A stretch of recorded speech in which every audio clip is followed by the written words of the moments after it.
Now, it is my pleasure to introduce our guest speaker.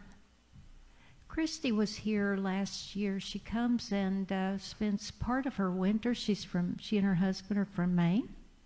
They spend part of their winter here. And I know you're enjoying the time you've had here. Hasn't the weather been lovely? Oh boy, it's been perfect, absolutely perfect. And we are so, so grateful. Kristi has so much to teach us, to offer us this morning. She's an energy healer. As you can see on the table behind us, she's brought a lot of her art with her. And you're welcome after the service to look through that and purchase something. So anyway, we want to give plenty of time to our speaker this morning. We welcome you, Kristi, to Unity of Gulfport.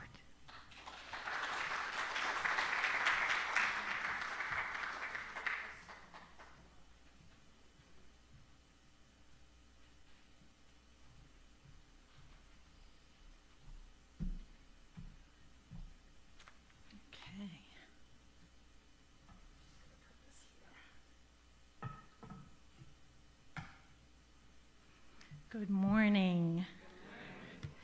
I just want to start by saying my husband Joe and I were happy to attend Friday night's music. And I was expecting like a circle sing-along. I didn't understand that we were going to be so entertained, and it was wonderful. So you all are so blessed here. I really hope you appreciate this community, and I hope that you step forward as much as you can to help ensure its success. I was thinking as I kind of prepared for what I might want to share about how we at Unity hear this phrase in the closing prayer every week. Wherever we are, God is. But how many of us really own and claim that? And what would change in our lives if we did? So this is partly my own kind of testifying the power of owning that God is expressing as and through me, and encouraging each of you to let that power move you to a greater extent. So I'm going to be sharing message verbally and also through my art, which has healing properties. It was created in a space of love. There are fractals in it, which are also part of nature, part of our bodies, and can give us nonverbal healing. So why am I qualified to talk about God? The world would have me believe I am just a girl from the teeny tiny state of Rhode Island. But am I? I want to be talking about the process of remembering, bringing back into our conscious awareness that which separates us from our innate divinity. And that consciousness can bring us to change. I would say that my life expanded, boom, as I intentionally claimed that divinity. As I attended Unity, I realized I had never been and never will be separate from God, source, creator. And we are all from the same source. So for what is true for me is true for you. In this space, we can cooperate with God rather than forcing, cajoling, or pleading. Remember and own that you and I volunteered to come here. We knew we had the stuff to make it through all the muck that was going to be on this path. The muck is different for each of us, but we knew we could make it through. We knew we had the right stuff. So come back to presence, come back to owning that wherever we are, God is. And I had the image when I was preparing this particular slide of a magician's hat. What will you pull from that magician's hat? I guarantee it's not going to be a rabbit. There's a scripture that kind of sticks out to me, and it comes back to me time and time again. And I see it in a different way than I think any other minister ever spoke to me about it. It's Acts 7:33. Yes. And, oops, I got to switch the slides here. God was with Moses at the burning bush, and Moses cowered.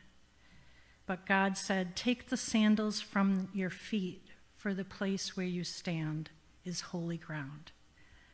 Now, we might think that the ground is holy, but I think the ground was holy because Moses was standing there, and God was telling Moses, "You do not have to cower, you are part of me."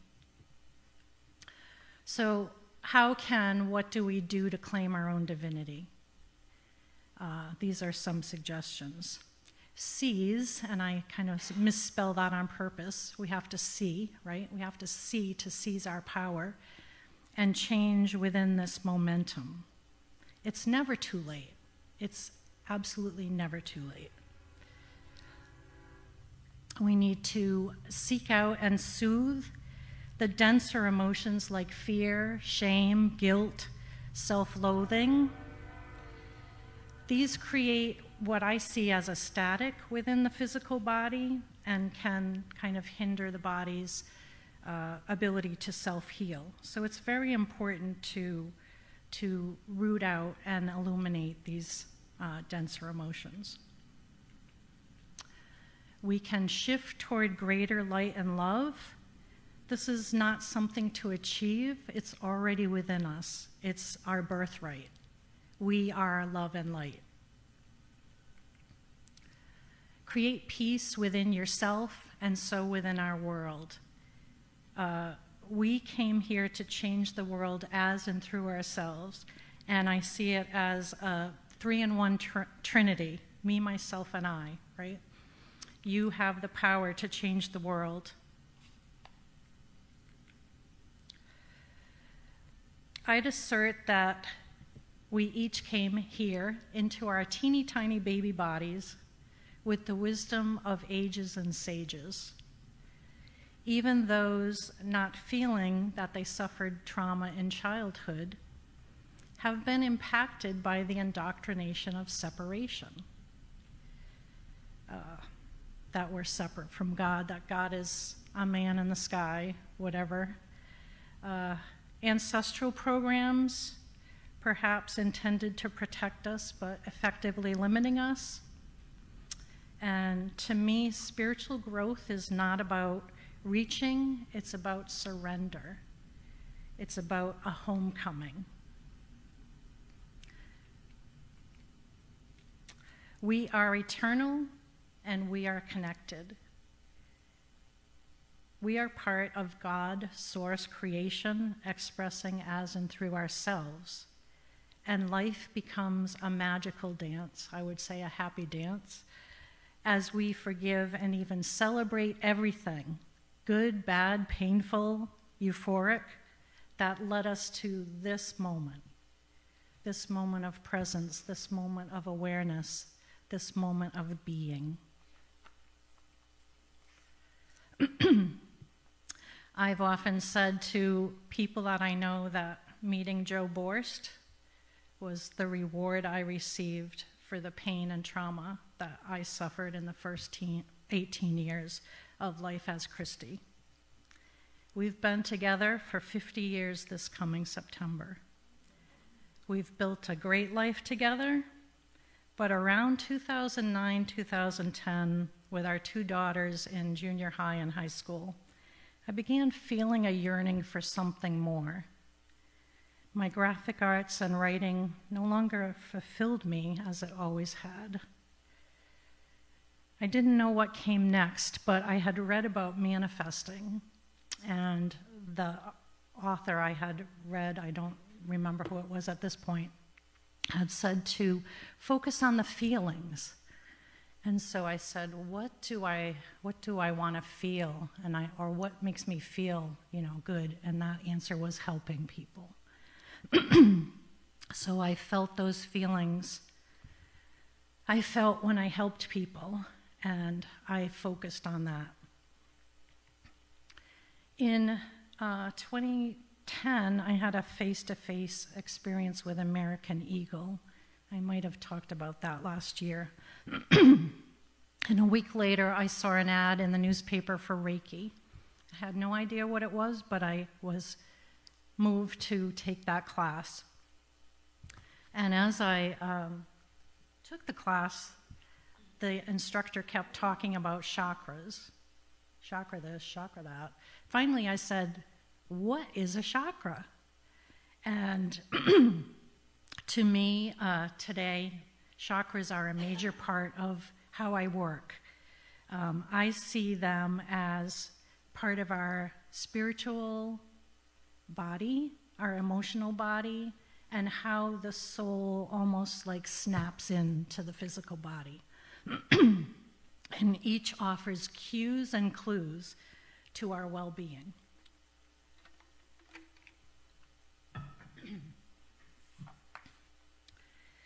This intro to Eastern medicine led to a period of voracious reading and deprogramming.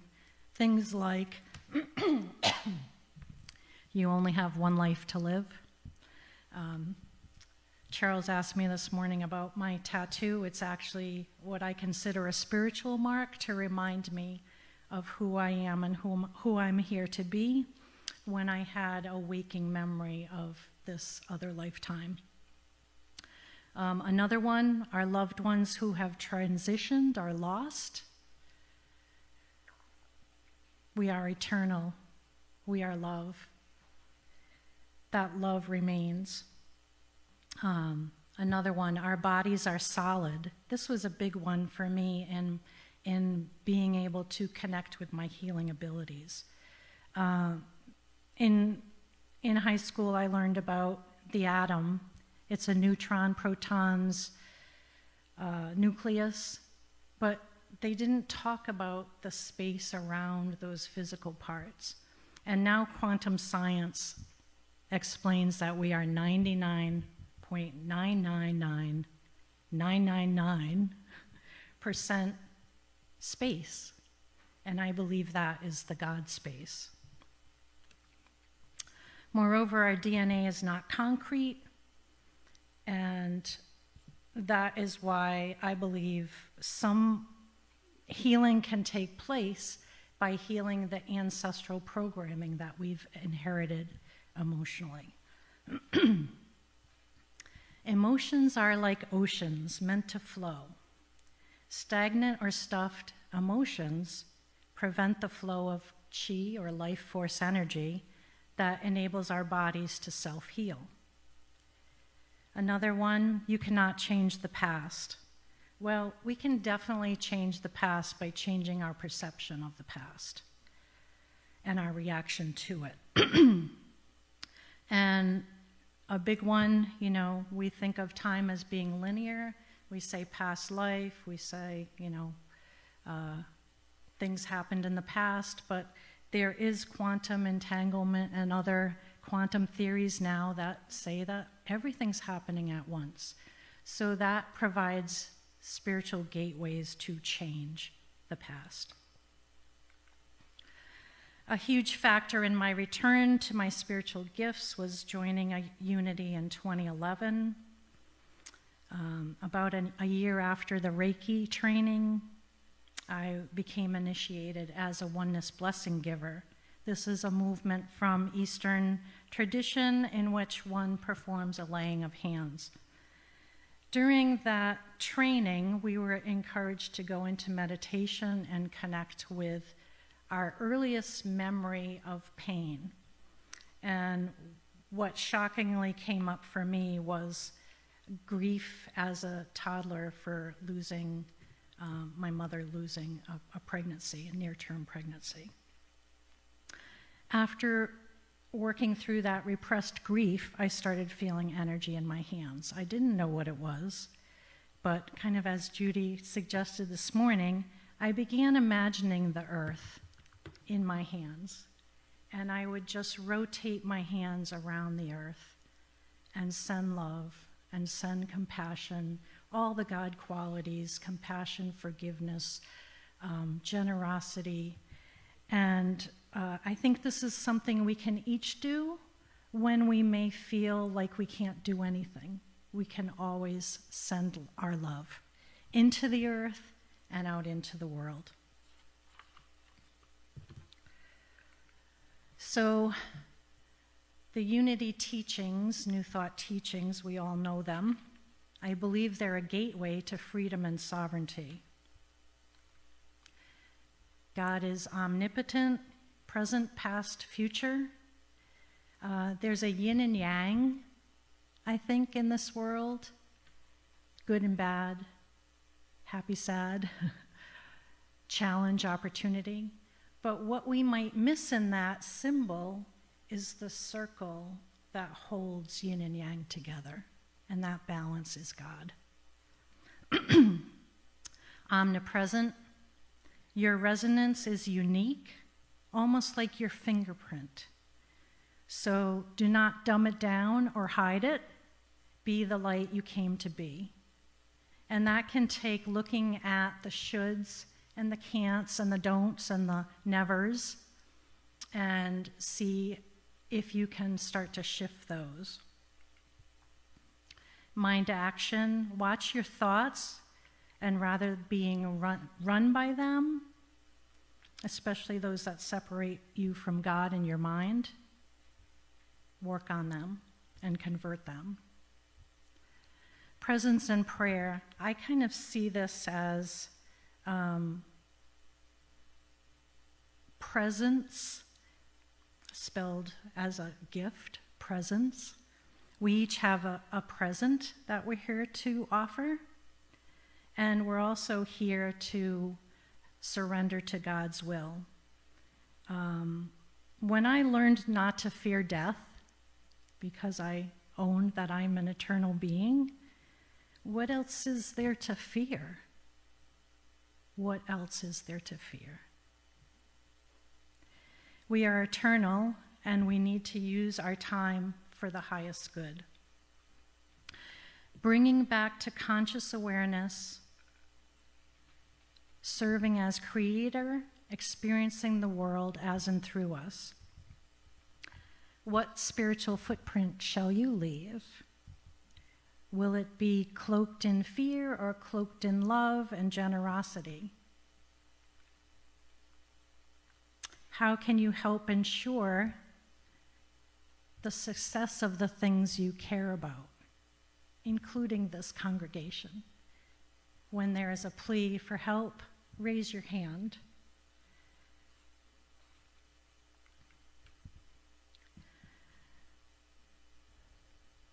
I want to just encourage you to join with me in a little process, a little mini meditation. You can have your eyes open. This artwork is Love to Heal, which I created when our youngest daughter, was in Boston, and she happened to be within a block of the marathon bombing. And she and her friends were quite upset, and I shared this image to them. You can look at it or close your eyes. I want you to just kind of think about the roles and titles you've agreed to wear, and consider how they might be limiting you. Also, shoulds, that was a big one for me. I was taught I had to respect my elders, even though my elders were not respecting me and were actually hurting me. So I didn't learn to set boundaries in the way that people in a healthy childhood home do. So I have to watch for that. I have to watch for when I need to set a boundary. Men can't cry, other cultural things like that. Your emotions need to flow or they will get stuck in your body and prevent you from living your best life. And again, we can connect our energy in with the earth. The earth is a living being. There's a spiritual teacher, I guess I'd call her, named Suzanne Lee, and she describes Earth as a spiritual being having a planetary body. So when we start to think of the earth as a living being and we can connect in with that energy, her being supports our physical being. So how do we connect with guidance, insight from Spirit and God? How does it show up for you? For me, many times I hear, you need to XYZ. And I've learned that I need to pay attention to that. For my husband, his happens a lot when he's driving. He might get a sense that he needs to slow down, or there might be an animal in the road. And usually, I think when Spirit speaks or these thoughts come as almost like a second person, you could add you need to it, we can pay attention to that. And the more we open, the more we show God and our higher realms that we're open to guidance, the more that guidance seems to come. But we have to be open. As we own our connection, again, we seem to become more connected. Beware that the mind might convince us to see impossibility and lack, because it can only see from point A to point B. But we have to allow for the magic of the universe. We have to open our hearts when our mind is telling us no. As we surrender and watch for guidance, we can begin to free fall to joy, bliss, and health. If Spirit is urging you to a new job, a move, a change in your relationship, a way of showing up, but you make excuses and stand mired in inertia, that message is going to come louder and louder and louder. And so I say, take the appetizer version. Realize that we can even become enslaved in whatever safety net we have, whether it's financial or, for me, I had a client that was mistreating me, and I finally said, I can't do this and be in my spiritual best self. And I can't say that I've replaced that money dollar for dollar, but my needs are met before I even express them. And that is the magic of the universe. Chaos. Ooh. Spirit says, the mischief makers have and will always be clanging their cymbals. It's a challenge to remain in peace, but that is what we came here to be at this time. There's power in that.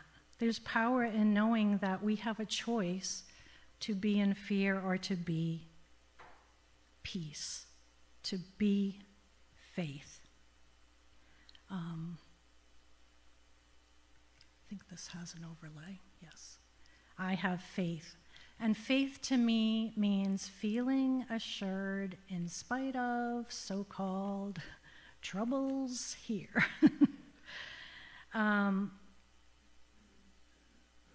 We have to realize that we have a media machine that is focused on the negative. There's a wonderful story by Mr. Rogers about how his mother always encouraged him to look for the helpers. So we can be the helpers. See your vibe, your emotional state, as a commodity. Do you give it to fear? Even by fighting something, we are giving that our energy. Support the things you want to see rather than fighting what you don't want. Faithfully seed love through yourself and what you're looking for and at, because we become what we focus on. The God qualities we each are called to serve: faith, hope, forgiveness, charity, generosity, compassion, they're always accessible. Love changes everything and everyone. Consider this. If you cannot love yourself and you are part of God, can you love God? Many people I work with say, I can't love myself. And I say, well, you can say, I'm learning to love myself. And we can go to the youngest aspect of our child self and love on that child who is surely in need. And this is a little take on grace. God is working in and through all things, realizing we are God in action, allowing God's will as our own, surrender and faith, centered in God without separation, expressing divinity with every conscious breath.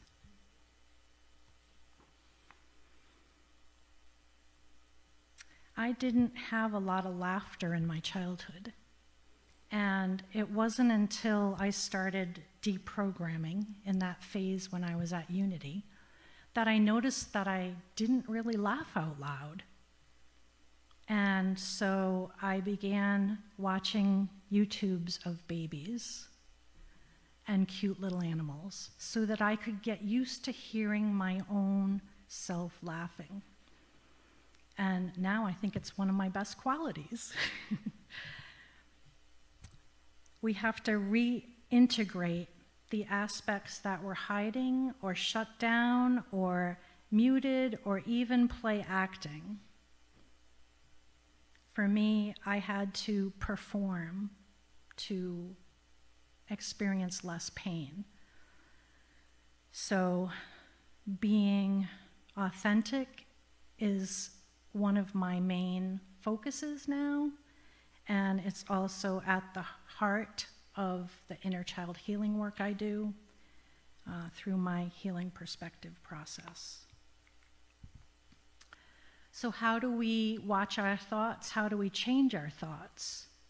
We can become the playwright and the master rather than the actor. I kind of use the symbology of a drone. When you're in these thoughts, imagine you can have a drone above you, that your consciousness goes up to that drone and watches those thoughts. And at that place, you have the power to say, no, that's not the truth of who I am, or this is not serving me, or, watching for patterns that do kind of hold you back. We have to realize that we all go through stuff. It's different, like I said, different as our fingerprints. But we may have raised our hand on the other side and said, I am the one that can shut that dysfunction down. That's powerful. I'm proud to have ended maternal abuse in my role as a mother. I encourage you to look for ways that you're trying to measure up and realize that always and in all ways you are loved beyond measure in any of our human ways of quantifying things. You're part of divine love. Focusing on grace, faith, and that oompa, synopsis of the unity principles, may hold some keys to your kingdom here on earth. I'd invite you to imagine one moment even that you felt loss, rejection, or even fear of moving forward. Many times these things are meant to shift us, and yet they root us. But you can soar. Open yourself to the seeing of opportunity amid challenge, that yin and yang. Fueled in the knowing that you came here, knowing you have everything you need. We've been in a masculine energy of do, achieve, compete, even overtake, I should say. And in 2012, we entered a divine feminine energy, which is more about being and nurturing. Even men are divine feminine and divine masculine. I wish the Daily Word had reflected that. It matters not what body you wear, you're divine masculine and divine feminine, merging to the Christed self. You have the right stuff. Fly free, and I would say, free, free, free, we are free.